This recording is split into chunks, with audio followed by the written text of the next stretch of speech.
Boom! This video has been floating around the interwebs for a minute. Gentleman standing inside of a grocery store. Gun dude walks in. Boom! And he gets his gun taken. What are we looking at? Give me a second to break it down. Byron Rodgers Tactical Protection Review. Learn protection strategies from a protection professional. Let's make the world a safer place by helping good people become more dangerous. That's what we're doing here. First and foremost, like, subscribe. If you're on Instagram, hit the bell on my profile so you don't miss a single episode. If you're on YouTube, hit the bell, subscribe. We don't want you to miss it. And we got to beat the algorithm, y'all. So give me some comments, some likes, and all those things. We're talking about the software of protection, how people become better protectors. Never forget, protection is the one skill you have that makes everything you love safe and makes it possible for us to live, breathe, and enjoy this stuff. So check it out. What I believe this gentleman who is standing inside of the convenience store is suffering from is a case of, I believe the technical term is once a Marine, always a Marine-itis. Exactly. Once a Marine, always a Marine-itis. Semper Fi, right? This is how we are. Point being, he's got the engine of a protector. If you're looking at demographics and you're looking at personalities, right? People that tend to join the Marine Corps tend to identify themselves as protectors. This is what we are. This is what we do. I was 3-1 Lima Company Weapons Platoon Infantry, 2 deployments to Iraq, raw. Anyways, so check it out. 0351, because I know y'all are wondering. Anyways, so check it out. My man's standing here, grocery store. He's a protector. This is the whole entire premise. Let's make the world a safer place by helping good people become more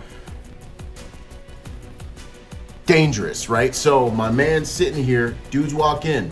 What's the mentality of a protector? And this is another thing too, I should say. It doesn't matter if you were a Marine or you're law enforcement or you're a professional protector in the executive protection game like myself. Protection is more than just a job, it's a lifestyle. It doesn't matter who you are, what your background is.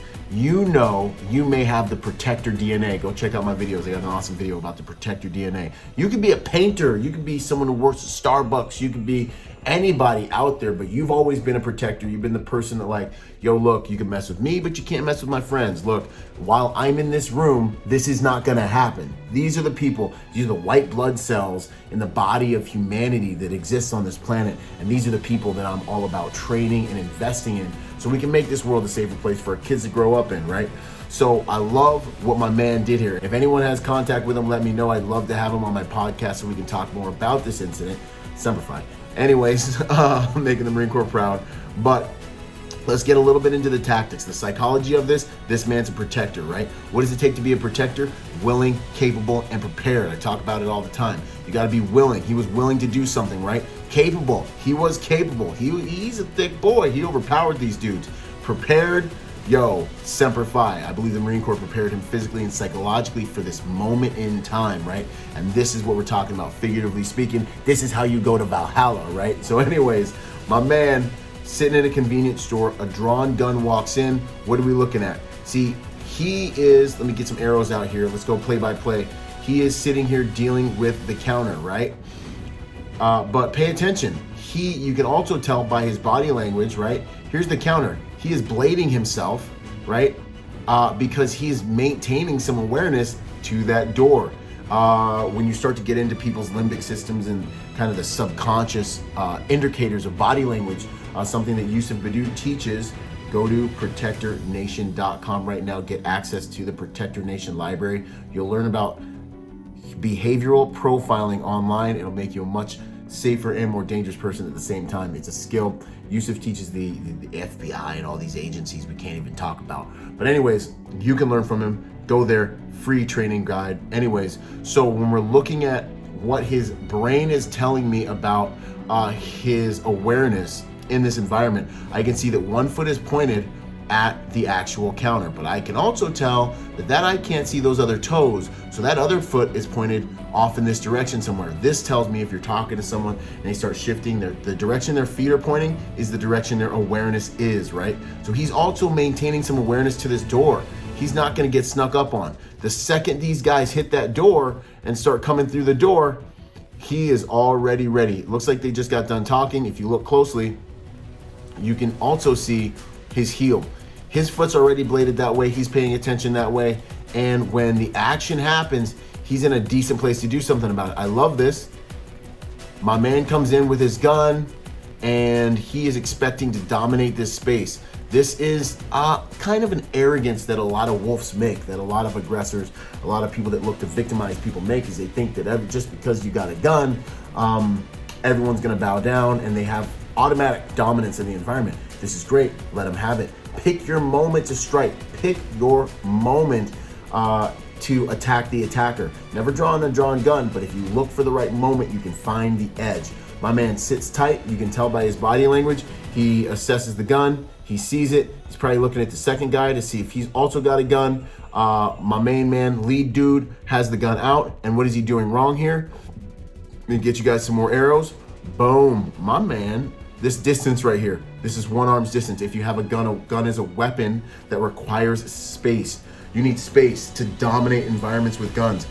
A knife is a weapon that requires less space. You want a close distance, but if you have a gun, you want to keep that distance. This kid right here, fortunately, does not have that training. He does not realize he's in a dangerous, he's at a dangerous distance from our protector here. You can see, boom, you do not want to move. He plays it cool, but he's loaded up. If you pay really close attention and you know what to look for, you can see that he's loaded up on that right leg, which is going to give him the ability to project his body this way, right into that gun. That small shift right there, and understanding body language and understanding a little bit about boxing, understanding a little bit about martial arts.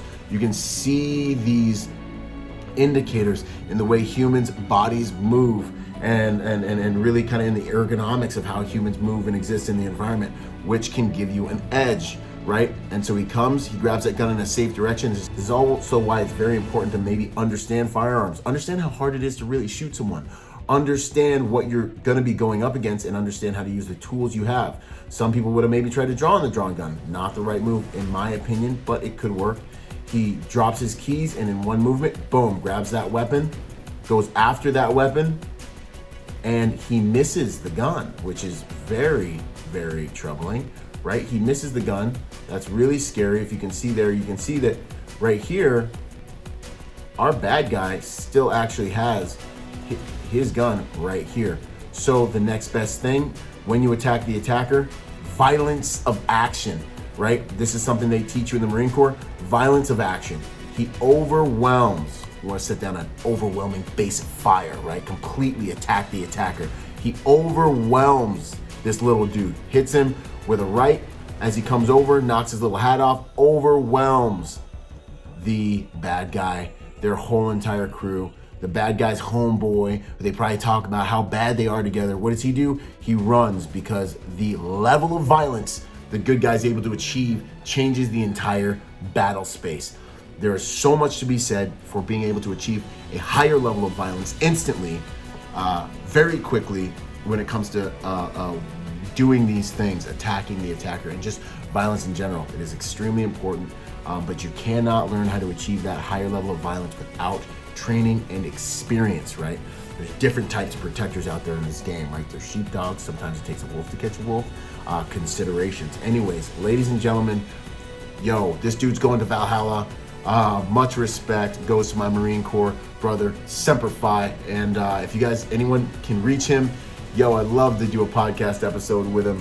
And go to protectornation.com, download your free training guide, learn from some of the best protectors in the world how to keep yourself and your family safe from the comfort of your own home, and then come train with us. Anyways, this is Byron Rodgers, protector by nature and by trade, Semper Fi. Let's make the world a safer place by helping good people become more dangerous. See you guys on the next video. Out.